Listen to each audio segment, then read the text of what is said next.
I'll get back to this later on. Good morning, everyone. I'm here with yet another story of my trekking experience. That is not my personal branding, no. I don't trek that often. But my first trekking experience was in 2017. My brother and his friends were here from USA to trek to Annapurna Base Camp, and me, myself, I told him I would join him. I should have Googled first. I did not.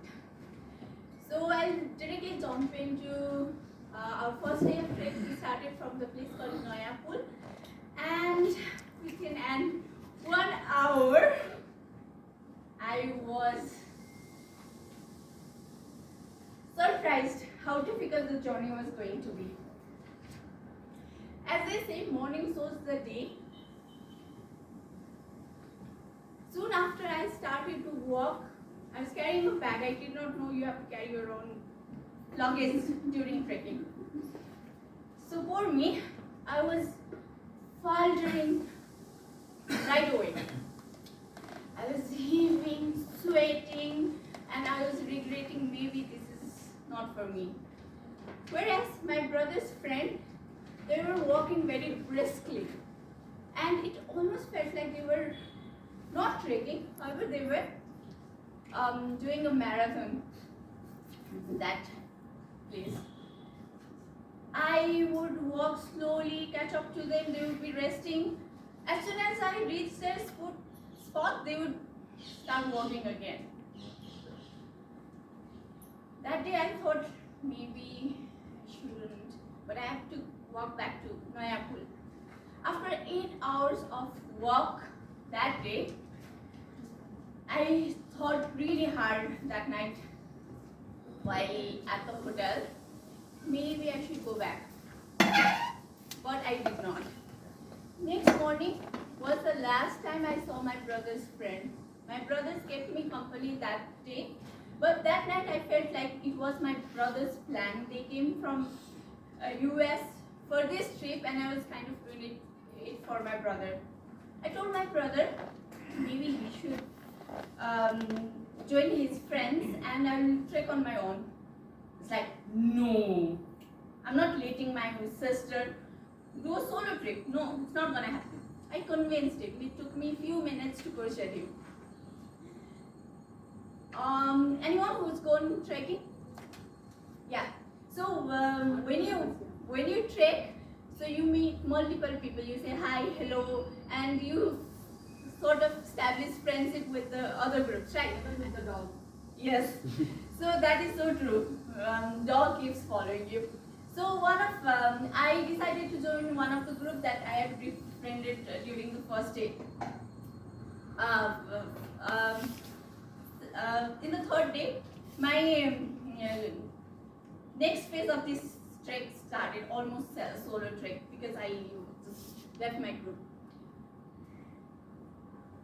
We were climbing up, we were climbing down.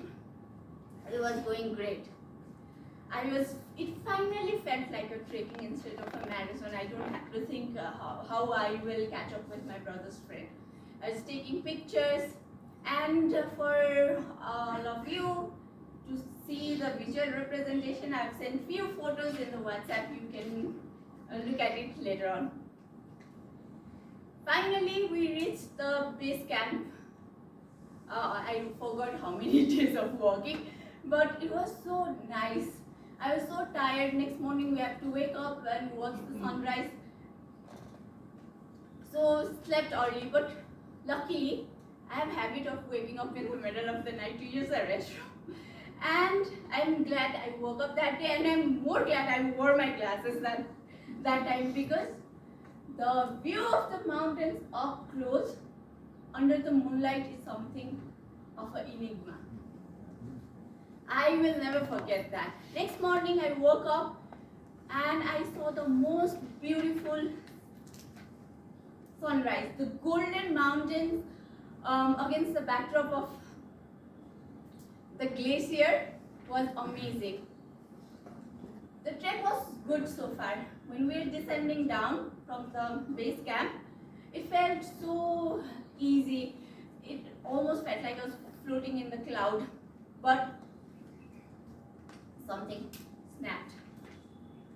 I felt a sharp pain on my right leg. I couldn't move my leg. So that brought me to the third phase of my trekking experience. I was trekking solo. Remember, I was not with my group anymore. And that day I barely managed to reach to the destination. And that night I talked with the group I was with, and I understood that I was keeping them behind. So I told them I would walk on my own.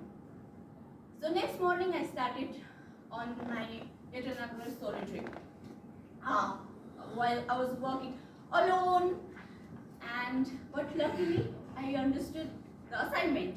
I started talking with more people because I was walking alone and I was kind of like in pain. People would come up to me and they would talk with me much more. So I made many friends. The day after that, I befriended a porter guy, and he happened to be from a neighboring village, from my dad's village. So he shared me a lot of stories from the village. So and in the way there were two Chinese tourists who would kind of like we were walking almost in a similar pace. They look at me and I would look at them, but I haven't said anything more than ni hao to them. One time I fell and they just looked at me and laughed. So when I reached the bus stop the next day, there was a song that suddenly started playing in the Nepali local bus. That is the song I played in the beginning. It felt like I was part of the Karan Johar movie. So in the first day, in that time, if I had decided to return back, I would have never made it to this wonderful experience. So every day challenge yourself. Something unexpected could happen. Thank you. Thank you, General Evaluator Toastmaster Vijaya. First, good morning, fellow Toastmasters and distinguished guests. Let me congratulate our Toastmaster Prashamsha for delivering her Level 2 Project 2 speech on challenge yourself. Topic being challenge yourself. While starting her speech, she first tried to create an enigma that she played music and stopped it, then she started her speech. Her speech, there are some points of commendation that it is based on effective body language, so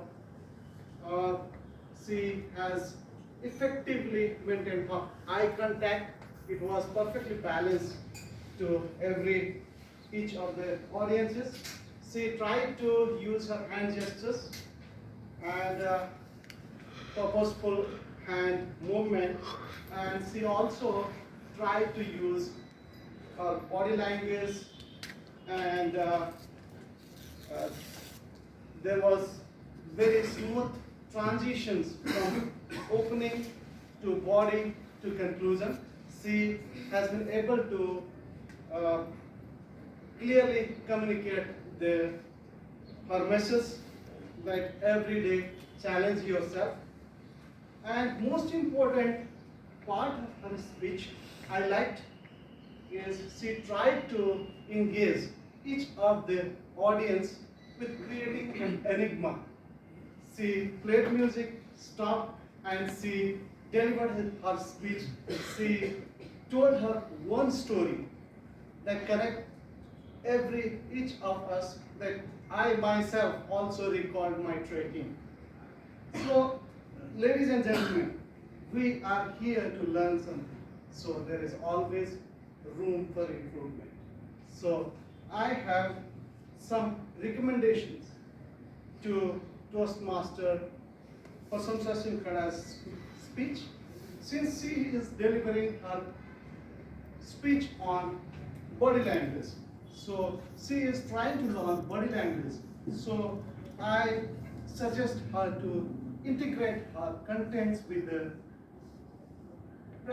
theoretical aspects of body language as well sometimes. That means she was telling that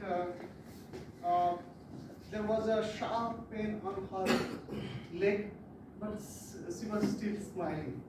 So I recommend her to, in her future speech, that during pain, she can change her facial expression to integrate it with the event. My next second recommendation is that she was standing still at the same place. Her speech would be better, and some value addition can be made through purposeful steps, purposeful movement. With these recommendations, I wish her all the best for her future speech, and I congratulate her for completing this level 2 project.